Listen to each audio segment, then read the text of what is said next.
Hello everyone, myself Man Pratap Singh. Welcome to Press Gyan Academy. जैसा कि अभी 2-4 दिन हमारा अपना वीडियो नहीं क्लास ले पाए हम किस प्रॉब्लम के कारण, ठीक है। अब क्लास कंटिन्यू चलेगा और अपना जो टॉपिक चल रहा था अवकल समीकरण, ठीक है। क्या टॉपिक चल रहा था? अवकल समीकरण। तो मैंने उसमें आप लोगों को डिग्री निकालना, ठीक है, ऑर्डर निकालना ये बता दिया था। ऑर्डर और डिग्री हम लोग कैसे ज्ञात करते हैं। अच्छा, ऑर्डर क्या होता है? ऑर्डर होता है यदि कोई अवकल समीकरण दिया जाए और उसमें ये देखें कि सबसे अधिक कितनी बार अवकलन हुआ। सबसे अधिक अवकलन जो हुआ है उसी को कहते हैं उसका वो क्या नाम, ऑर्डर, ठीक है। डिग्री क्या होता है? डिग्री क्या होता है? डिग्री होता है सबसे अधिक बार अवकलन, मतलब कोटि और घात। मैं बता रहा हूँ आपको, कोटि और घात, ठीक है। तो कोट क्या होती है? कोट जो सबसे अधिक बार जितना अवकलन होता है भाई उसकी कोट होती है। और सबसे अधिक बार अवकलन, सबसे अधिक बार कितनी बार अवकलन हुआ है उस पर जो घात हम लोग देखते हैं वो अवकल समीकरण की घात होती है, ठीक है। तो अब आगे चलते हैं, हम लोग क्या सीखेंगे? अब आगे सीखेंगे अवकल समीकरण की हल, अवकल समीकरण का हल, ठीक है। अब अवकल समीकरण का हल सीखेंगे हम लोग। अवकल समीकरण का हल, ठीक है। अवकल समीकरण का हल, solution of differential equation, solution of differential equation, ठीक। अच्छा, तो इसमें अब देखिए अवकल समीकरण का हल दो प्रकार का होता है, ठीक है। एक तो होता है विशिष्ट हल और एक होता है व्यापक हल, ठीक है। एक जनरल सॉल्यूशन होता है, ठीक है, एक पर्टिकुलर सॉल्यूशन होता है। तो हम लोग अवकल समीकरण के हल पर चलेंगे। सबसे पहले हम लोग देखेंगे व्यापक हल, जनरल सॉल्यूशन। तो अवकल समीकरण के हल के दो प्रकार होते हैं। नंबर 1 व्यापक हल और दूसरा है विशिष्ट हल। विशिष्ट, देखो बेसिक समझ लो पहले, अगर बेसिक क्लियर हो जाएगा तो सब क्वेश्चन कर लोगे आप लोग। मतलब इंग्लिश है इसकी जनरल सॉल्यूशन, जनरल सॉल्यूशन, और इसकी है पर्टिकुलर सॉल्यूशन, पर्टिकुलर सॉल्यूशन, ठीक। जनरल सॉल्यूशन और पर्टिकुलर सॉल्यूशन, समझ गए?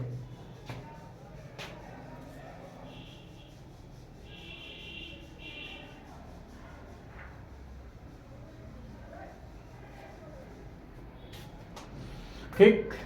तो सबसे पहले हम अवकल समीकरण के दो हल होते हैं, एक व्यापक हल और एक विशिष्ट। एक तीसरा होता है विचित्र हल, ठीक। तीसरा होता है विचित्र हल, सिंगुलर सॉल्यूशन, ठीक है। सिंगुलर सॉल्यूशन नहीं पढ़ना चाहिए। तो व्यापक हल मतलब जनरल सॉल्यूशन में क्या होता है? अब इससे पहले थोड़ा इस पर डिस्कस करते हैं अचर, ठीक है, कांस्टेंट, कांस्टेंट। अब कांस्टेंट कितने प्रकार की होती है? दो प्रकार की कांस्टेंट होती है। एक होता है तुम्हारा स्वेच्छ अचर, स्वेच्छ अचर, आर्बिट्रेरी कांस्टेंट, और दूसरा होता है तुम्हारा अचर, ठीक, कांस्टेंट, कांस्टेंट, ठीक। अब स्वेच्छ अचर और अचर ये क्या होते हैं? सबसे पहले ये देखेंगे स्वेच्छ अचर और अचर क्या चीज़ है। ठीक है, तो सब देखो इधर, जो हम लोग अवकल समीकरण मतलब समाकलन के अनुप्रयोग पढ़ रहे हैं, अवकल समीकरण, उसमें इस अचर का कोई काम नहीं है। फिर आप कहोगे किसका काम है, तो उसमें सब किसका काम है, स्वेच्छ अचर का, मतलब स्वेच्छ जिनका मान बदलता रहे, अपनी इच्छा से जिसे रख सकें, जिसका मान चेंज होता रहे। मतलब अगर कोई कांस्टेंट सी लगाया, उसकी जगह दूसरा कांस्टेंट हम के दे दें, आर दे दें, तो उन्हें कहते हैं हम स्वेच्छ अचर। तो इसमें स्वेच्छ अचर का ही काम है, आर्बिट्रेरी कांस्टेंट का भी काम है। ठीक है, तो ये समझ गए। अचर, स्वेच्छ अचर और अचर, स्वेच्छ जिनका मान बदलता रहे, और अचर जिनका मान कांस्टेंट नियत रहे, जिसका मान चेंज ना हो, नो चेंज। जैसे जी का मान 9.8 होता है, जी इक्वल टू 9.8, तो ये अचर में आता है, ये कांस्टेंट में आता है। और ये जैसे सी बराबर 4 है, तो हम सी दूसरी जगह, सी जगह 5 भी रख सकते हैं, सी की जगह ए भी रख सकते हैं, तो इन्हें हम कहते हैं क्या, स्वेच्छ अचर कहते हैं। ठीक है, चलो आगे चलते हैं। सबसे पहले तो मैंने बताया अवकल समीकरण के दो हल होते हैं, एक तो व्यापक हल होता है, एक विशिष्ट हल होता है। ठीक है, तो सबसे पहले हम देखेंगे व्यापक हल। व्यापक हल क्या होता है, किसी अवकल समीकरण का ऐसा हल, किसी अवकल समीकरण का ऐसा हल जिसमें स्वेच्छ अचर लगाओ, जिसमें स्वेच्छ अचर लगाओ या जुड़ाओ, ठीक है, उसे कहते हैं हम अवकल समीकरण का व्यापक हल कहते हैं। ठीक है, ऐसा अवकल समीकरण का हल जिसमें स्वेच्छ अचर लगाओ, उसे हम अवकल समीकरण का व्यापक हल कहते हैं। अब आती है विशिष्ट हल पर। अवकल समीकरण का ऐसा हल जिसमें स्वेच्छ अचर ना हो, जिसमें स्वेच्छ अचर ना हो, मतलब कांस्टेंट, आर्बिट्रेरी कांस्टेंट ना हो, उसे अवकल समीकरण का पर्टिकुलर सॉल्यूशन मतलब विशिष्ट हल कहते हैं। ये इसकी डेफिनेशन हो गई।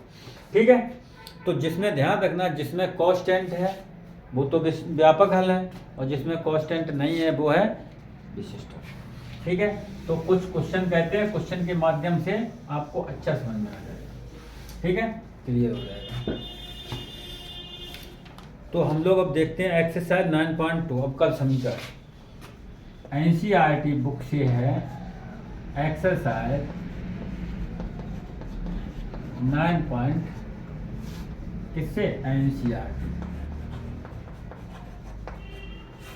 एक्सरसाइज 9. देखते हैं। देखो एक अवकल समीकरण दे रखा है, question first,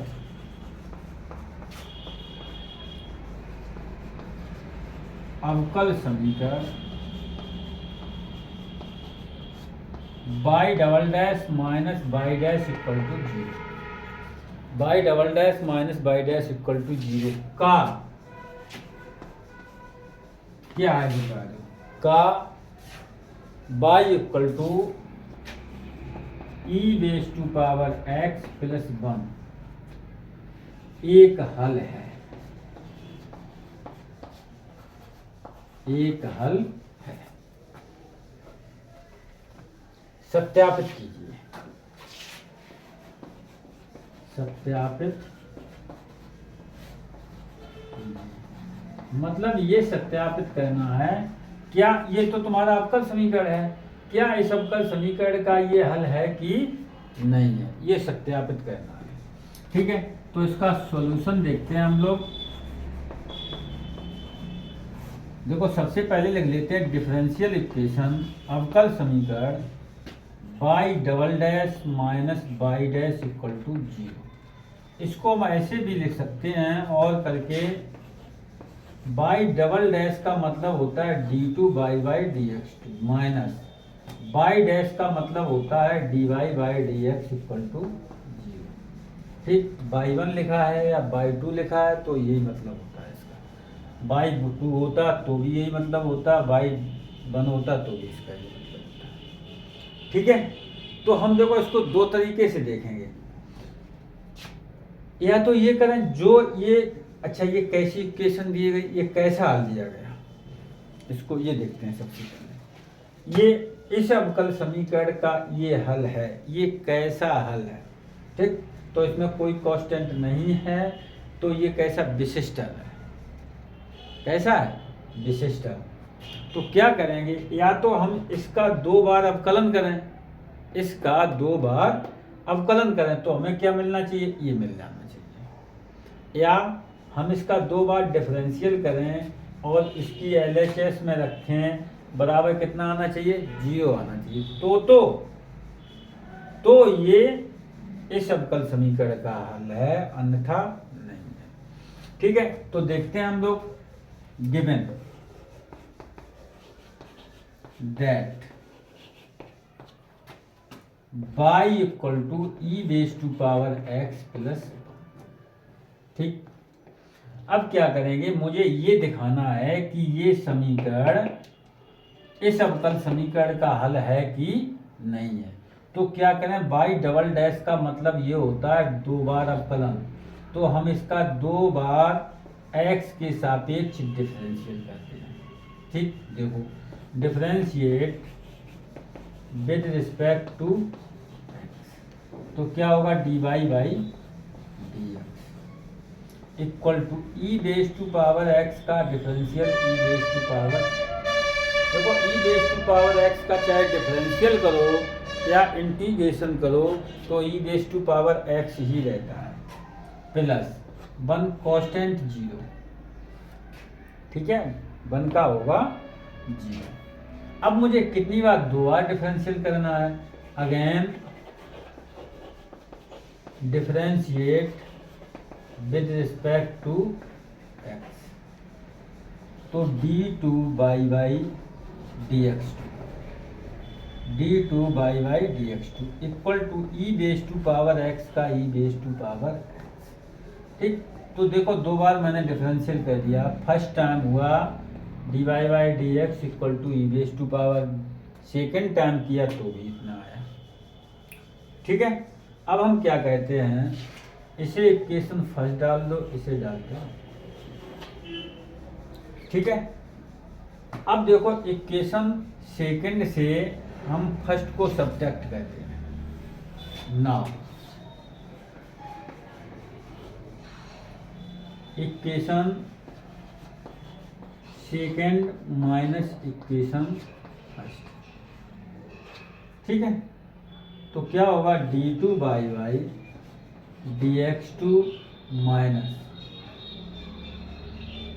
dy by dx equal to e base to power x minus e base to power x। ये देखो कैंसिल आउट, तो मिला d2 by dx2 minus dy by dx equal to 0। तो देखो ये आ गया इस अवकल समीकरण का हल।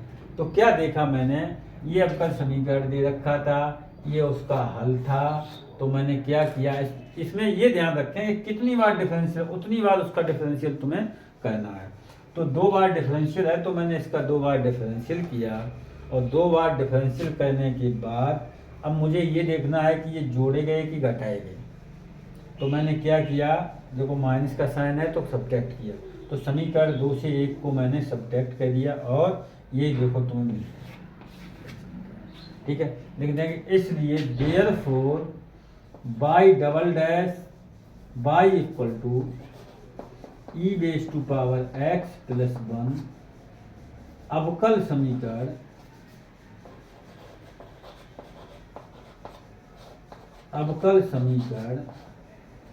By double dash minus y dash बराबर 0 का एक हल है, एक हल है। तो इस तरीके से क्वेश्चन करना है। सबसे पहले डिफरेंशियल इक्वेशन को देखना है, कितने ऑर्डर की डिफरेंशियल इक्वेशन है उतनी बार तुम्हें उसका डिफरेंशियल करना है, ठीक है, ध्यान रखना है। Note down. अब देखो कुछ क्वेश्चन पे, ये तो सिंपल क्वेश्चन था, अब थोड़े ने टिपिकल क्वेश्चन पे चलते हैं हम लोग। ठीक है, और इम्पोर्टेंट भी क्वेश्चन होगा वो एग्जाम के पर्पज से।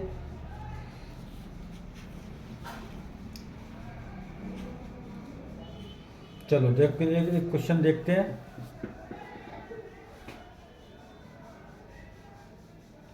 अवकल समीकरण एक्सरसाइज का 8वां क्वेश्चन है। एक्सरसाइज 9.2 का क्वेश्चन नंबर 1 है। ठीक है, सिंपल तुम लोग कर ही लोगे, अगर नहीं कर पाते हो तो कमेंट बॉक्स के माध्यम से पूछ सकते हो। क्या दिया गया,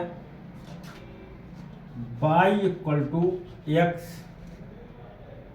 साइन एक्स साइन एक्स, और अवकल समीकरण दिया गया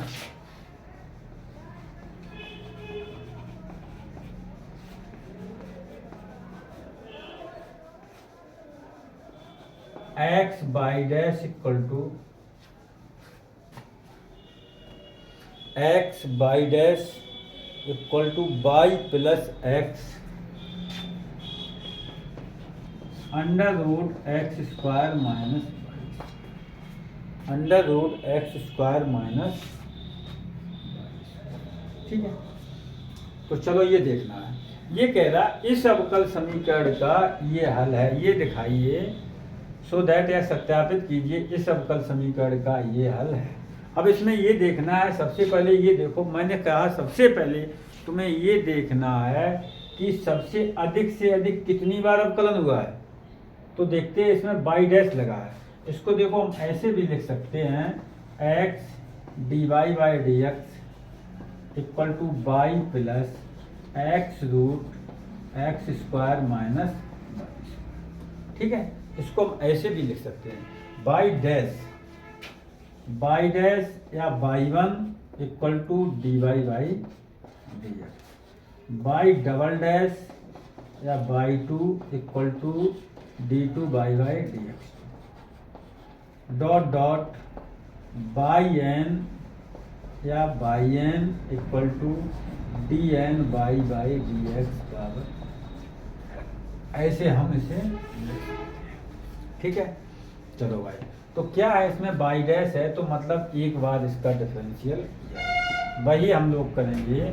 इसका ये दिखाना है कि इस अवकल समीकरण का ये हल है कि नहीं है।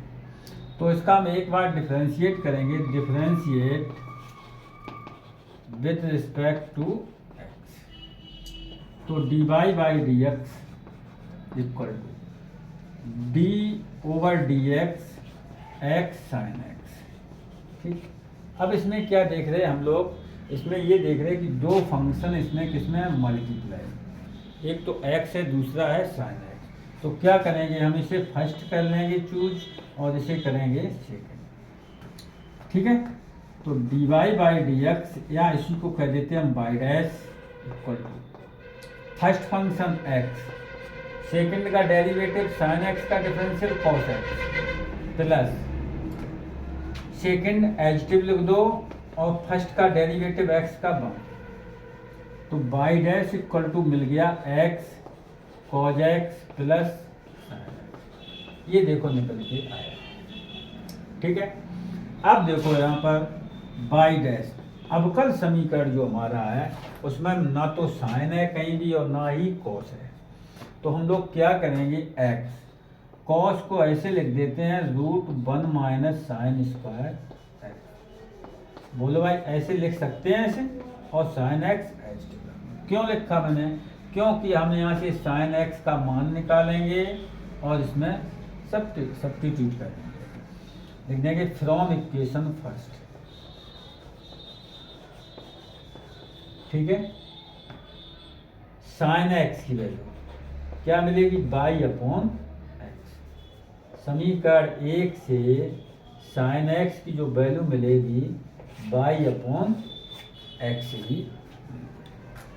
ठीक है, चलो आगे चलते हैं। देखो, तो हम क्या करेंगे, ये साइन एक्स की वैल्यू हम यहाँ पर रखेंगे। देखो, तो y dash equal to x √1 minus sine x की value y square upon x plus sine x की जगह बाई अपॉन,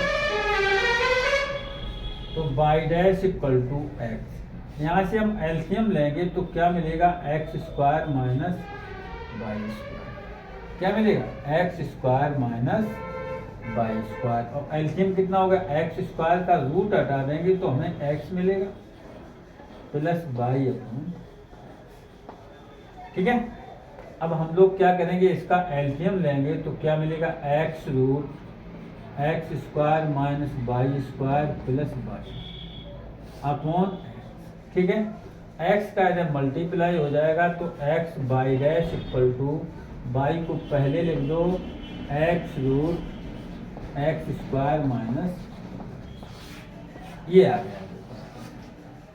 क्या किया मैंने, सबसे पहले हम इसमें मैंने बताया है, सबसे पहले इसमें यही देखेंगे, अवकल समीकरण को देखेंगे और उसमें सबसे अधिक कितनी बार अवकलन हुआ है उतनी बार हम जो समीकरण दिया जाएगा उसका अवकलन करेंगे। तो सबसे पहले इसमें ही मैंने देखा कि सबसे ज़्यादा एक बार अवकलन हुआ बाई का बाई डैश, तो 1 टाइम हम इसका डिफरेंशियल करेंगे एक्स के रिस्पेक्ट में। तो देखो 1 टाइम डिफरेंशियल किया, अवकलन करने के बाद ये है, यहाँ देखो। अब यहाँ पर हमें कॉस है नहीं, हमारे पास कॉस की कोई वैल्यू ही नहीं है, हमारे पास तो साइन है। तो मैंने क्या किया, sine square theta plus cos square theta equal to 1 होता है। यहाँ से मैंने कॉस थीटा की वैल्यू निकाली तो under root 1 minus sine square theta, cos की वैल्यू निकली तो कॉस की जगह मैंने यही देखो, और समीकरण एक इक्वेशन फर्स्ट से मैंने साइन एक्स की वैल्यू निकाली कितनी, बाई अपॉन, और यहाँ रख दी, सब हल कर लिया मैंने तो मिल गया ये देखो। तो हम लिख देंगे, देखो इससे ही तो मुझे ये मिला है, तो लिखेंगे अतः y equal to sine x अवकल समीकरण का हल है। अतः y equal to sine x अवकल समीकरण का हल है, ठीक है। समझ में आया, नोट डाउन। नेक्स्ट क्वेश्चन देखते हैं।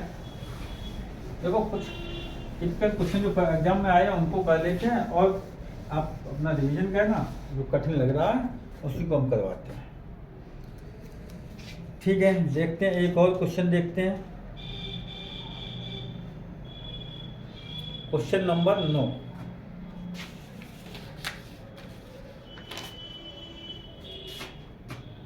नवा क्वेश्चन, अच्छा क्वेश्चन है।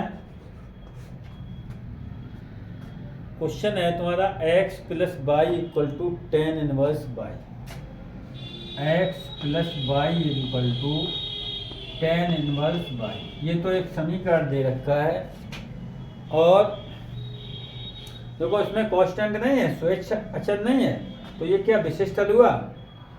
और x y square y dash अवकल समीकरण दे रखा है, y square y dash plus y square plus 1 equal to 0, plus y square plus 1 equal to, ठीक है। तो ये अवकल समीकरण है, डिफरेंशियल इक्वेशन, ये इस और ये इसका सॉल्यूशन है। ये दिखाना है तुम्हें कि ये अवकल समीकरण का ये हल है कि नहीं है। इसको लिख देते हैं ऐसे, y square d y by d x plus y square plus का 1 इक्वल टू ये, ठीक है। तो तुम्हें यही दिखाना है इस अवकल समीकरण का ये सॉल्यूशन है कि नहीं। तो देखते हैं, सबसे पहले इसमें कितनी बार अवकलन हुआ, 1 टाइम। तो इसका डिफरेंशियल करें, differentiate with respect to x का 1, बाई का क्या हो जाएगा y dash equal to tan inverse का बाई डिफरेंशियल मालूम है 1 अपॉन 1 प्लस बाई स्क्वायर और इंटू बाई का बाई डैश, ओके। इसका ऐसे मल्टीप्लाई कर दो तो 1 में करेंगे तो 1 प्लस बाई स्क्वायर, ठीक है। अच्छा इसका इसमें करो, वाई डैश प्लस का y dash into y square equal to y dash, cross multiply कर दिया, वाई डैश से वाई डैश कैंसिल हो गया तो मिल गया y square y dash plus का वाई स्क्वायर प्लस का 1 इक्वल टू, ये आ गई देखो डिफरेंशियल। इसको मैंने सॉल्व किया तो मुझे ये अवकल समीकरण मिल गई। लिख देंगे अतः x plus y equal to tan inverse y अवकल समीकरण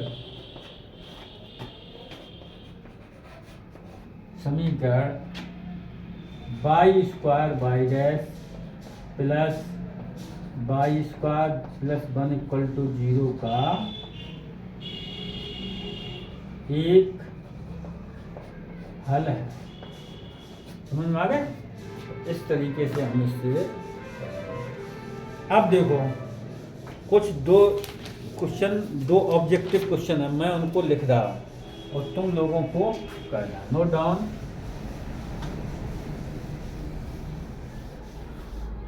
एक क्वेश्चन है 4 कोटि वाले किसी अवकल समीकरण, 11 क्वेश्चन है, ऑप्शनल है।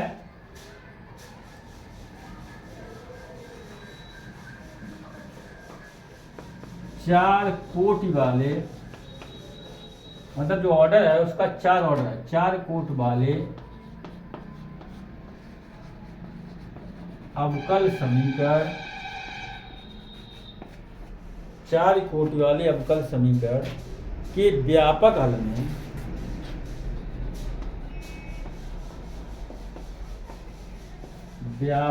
हल में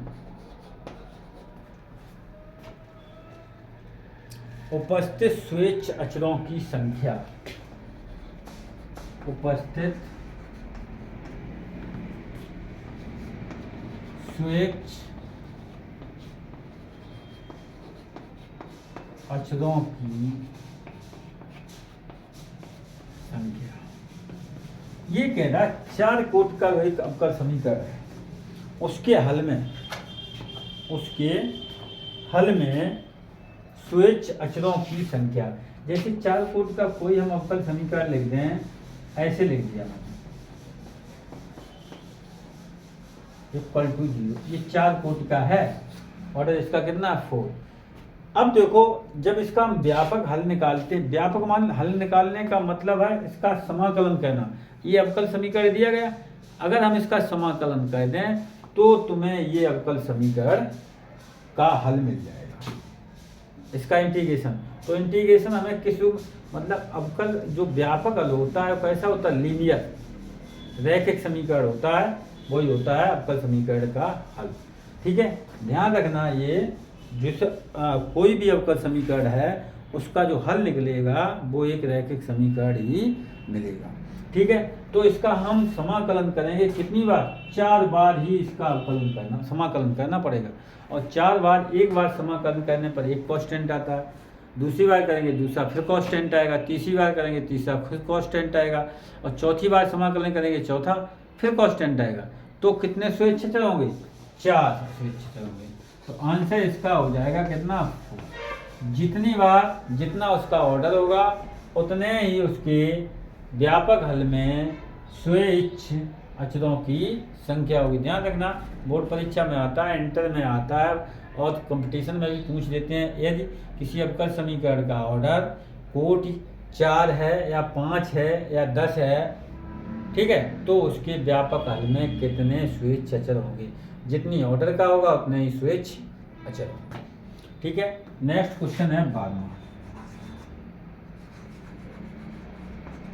ठीक है, तो 12वां क्वेश्चन है 3 कोटि वाले किसी अवकल समीकरण के विशिष्ट हल में स्वेच्छ अचरों की संख्या। 3 कोटि वाले अवकल समीकरण में स्वेच्छ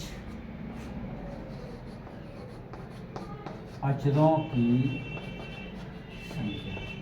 ठीक है, तो भाई मैंने पहले ही आप लोगों को बता दिया कि विशिष्ट हल में कोई अचर नहीं होता है।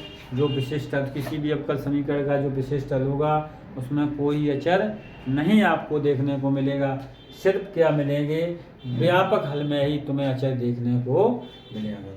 तो चाहे 3 कोटि का हो, 4 कोटि का हो, चाहे 10 कोटि का होगा, उसके विशिष्ट हल में कोई अचर पद, कोई अचर नहीं होगा। ठीक है, कोई स्वेच्छ अचर नहीं होगा। आंसर देखो इसका कितना, 0। ठीक, आंसर क्या होगा, 0। तो ध्यान रखना, स्वेच्छ अचरों विशिष्ट हल में कोई स्वेच्छ अचर नहीं होता है, केवल व्यापक हल में ही स्वेच्छ अचर होता है। ठीक है, तो दोस्तों मैंने आपको आज क्या बताया कि किसी भी कोई भी अवकल समीकरण दिया गया है उसका हम व्यापक हल कैसे निकालते हैं, और नेक्स्ट क्लास में हम आप लोगों को बताएंगे विशिष्ट हल निकालना। अभी तो मैंने व्यापक हल निकालना बताया अवकल समीकरण का, अब नेक्स्ट क्लास में अवकल समीकरण का विशिष्ट हल हम कैसे ज्ञात करते हैं। तो तब तक के लिए दोस्तों नमस्कार, फिर नेक्स्ट क्लास में फिर मिलेंगे।